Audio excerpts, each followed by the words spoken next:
एक बार सुमेरु पर्वत पर बैठे हुए ब्रह्मा जी के पास जाकर देवताओं ने उनसे अविनाशी तत्व बताने का अनुरोध किया।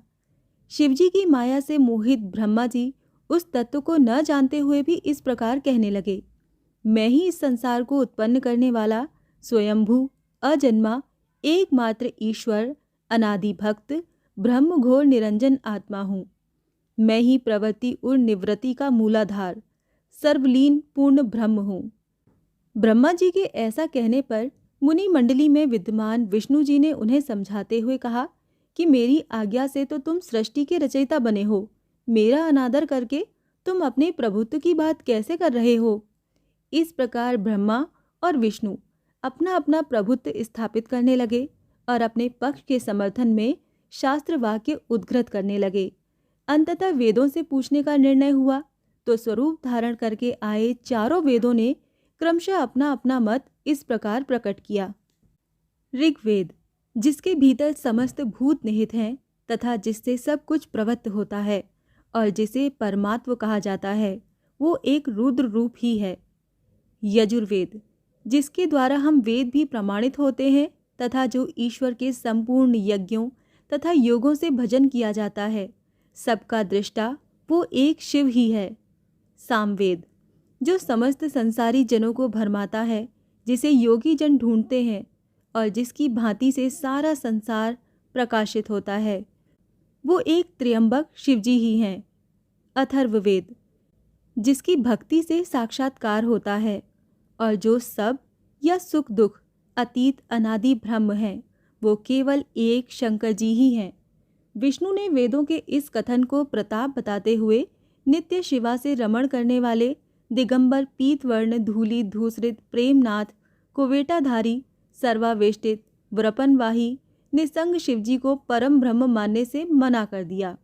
ब्रह्मा विष्णु विवाद को सुनकर ओंकार ने शिवजी की ज्योति नित्य और सनातन परम ब्रह्म बताया, परंतु फिर भी शिव माया से मोहित ब्रह्मा विष्णु की बुद्धि नहीं बदली। उस समय उन दोनों के मध्य आदि अंत रहित एक ऐसी विशाल ज्योति प्रकट हुई कि उससे ब्रह्मा का पंचम सिर जलने लगा।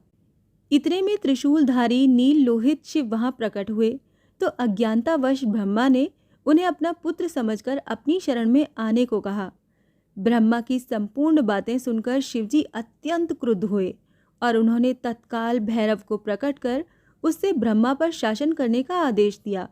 आज्ञा का पालन करते हुए भैरव ने अपनी बाईं उंगली के नख से ब्रह्मा जी का पंचम सिर काट डाला। भयभीत ब्रह्मा शतरुद्री का पाठ करते हुए शिवजी की शरण गए। ब्रह्मा और विष्णु दोनों को सत्य की प्रतीति हो गई और वो दोनों शिवजी की महिमा का गान करने लगे। ये देखकर शिवजी शांत हुए और उन दोनों को अभय दान दिया। इसके उपरांत शिवजी ने उसके भीषण होने के कारण भैरव और काल को भी भयभीत करने वाला होने के कारण काल भैरव तथा भक्तों के पापों को तत्काल नष्ट करने वाला होने के कारण पाप भक्षक नाम देकर उसे काशीपुरी का अधिपति बना दिया। फिर कहा कि भैरव, तुम इन ब्रह्मा विष्णु को मानते हुए ब्रह्मा के कपाल को धारण करके इसी के आश्रय से भिक्षावृत्ति करते हुए वाराणसी में चले जाओ। वहाँ उस नगरी के प्रभाव से तुम ब्रह्म हत्या के पाप से मुक्त हो जाओगे। शिवजी की आज्ञा से भैरव जी हाथ में कपाल लेकर ज्यों ही काशी की ओर चले, ब्रह्म हत्या उनके पीछे पीछे हो चली। विष्णु जी ने उनकी स्तुति करते हुए उनसे अपने को उनकी माया से मोहित न होने का वरदान मांगा। विष्णु जी ने ब्रह्म हत्या के भैरव जी के पीछा करने की माया पूछनी चाही तो ब्रह्म हत्या ने बताया कि वो तो अपने आप को पवित्र और मुक्त होने के लिए भैरव का अनुसरण कर रही है। भैरव जी ज्यों ही काशी पहुँचे त्यों ही उनके हाथ से चिमटा और कपाल छूटकर पृथ्वी पर गिर गया और तब से उस स्थान का नाम कपाल मोचन तीर्थ पड़ गया। इस तीर्थ में जाकर सविधि पिंडदान और देव पितृ तर्पण करने से मनुष्य ब्रह्म हत्या के पाप से निवृत्त हो जाता है।